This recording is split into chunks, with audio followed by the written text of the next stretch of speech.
У эфіры Белсата навіны. Коротка пра галоўнае станам на раніцу 30 сакавіка. Пяты дзень грамадскасці невядомае месца перабывання спікеркі каардынацыйнай рады Анжалікі Мельнікавай і дзвюх ейных дачок.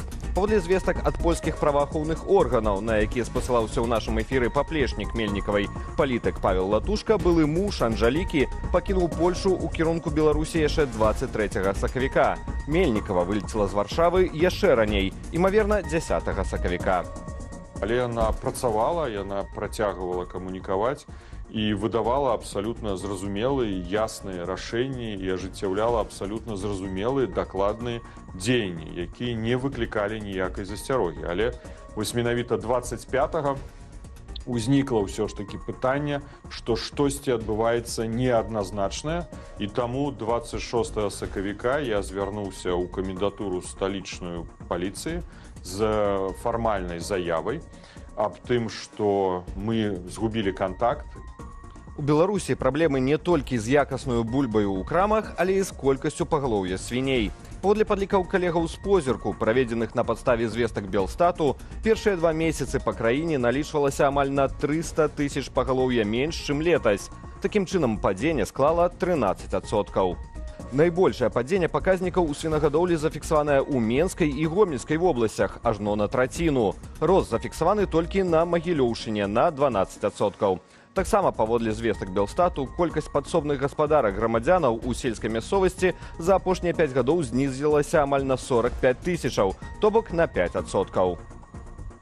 Беларусь накіравала выратавальны атрад у М'янму, што пацярпела днямі ад землятрусу. Паводле Міністэрства надзвычайных сітуацыяў, усяго ў гэтую краіну паўднёва-ўсходняй Азіі накіруюцца 66 ратавальнікаў, 4 пошукавыя сабакі і 4 адзінкі адмысловыя тэхнікі.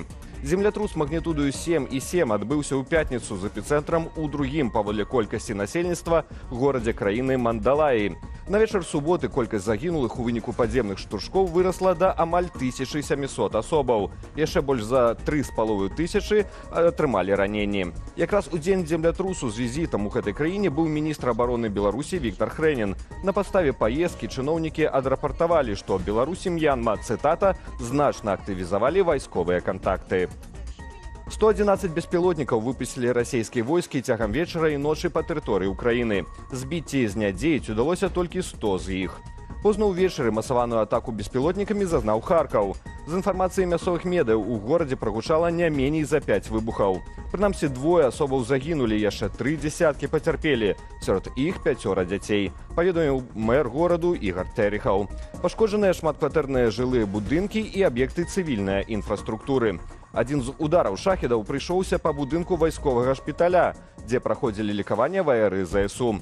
Ва ўкраінскім генштабе назвалі мэтанакіраваны ўдар расейцаў па медычным аб'екце цынічным парушэннем міжнароднага гуманітарнага права ды чарговым доказам расійскіх ваенных злачынстваў.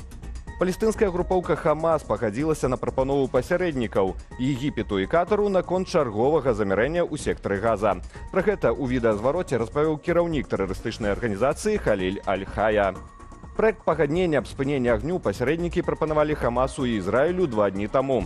З інфармацыяй Reuters у Ізраілі да прапановы паставіліся пазітыўна, хаця афіцыйнага пацверджання пакуль няма. Пагадненне прадугледжвае, што Хамас узамен на спыненне аперацыі ізраільскага войска ў анклаве будзе кожны тыдзень вызваляць 5 закладнікаў. Папярэдняе замірэнне дзеяла з 19 студзеня да 1 сакавіка. Пасля гэтага Ізраіль аднавіў ваенную аперацыю, а Хамас – ракетныя абстрэлы. Першая ракетка свету Арына Сабаленка стала пераможцаю турніру катэгорыі WTA 1000 у амерыканскім Маямі. У вызначальным двубоі беларуска была мацнейшая за гаспадыню турніру, 4-й нумар сусветнага рэйтынгу Джесіку Пегулу 7-5-6-2. Цягам турніру Сабаленка не аддала суперніцам ніводнага сету. Гэта 19-й тытул у кар'еры спартоўкі. За перамогу Маямі яна атрымае больш за $1 мільён прызавых да сплаты падаткаў. Сёння ўвечары не прапусціце вынікі тыдня з Віталём Бабіным. Калегі шукаюць новыя падрабязнасці знікнення Анжалікі Мельнікавай. А таксама вас чакае інтэрв'ю з пацярпелай ад аднаго з самых жорсткіх супрацоўнікаў Губазіка. Увага! Інфармацыйны эфір Белсату цяпер пачынаецца о 19 гадзіне. Я ж на гэтым з вамі развітваюся. Беражыце сябе і заставайцеся з Белсатам.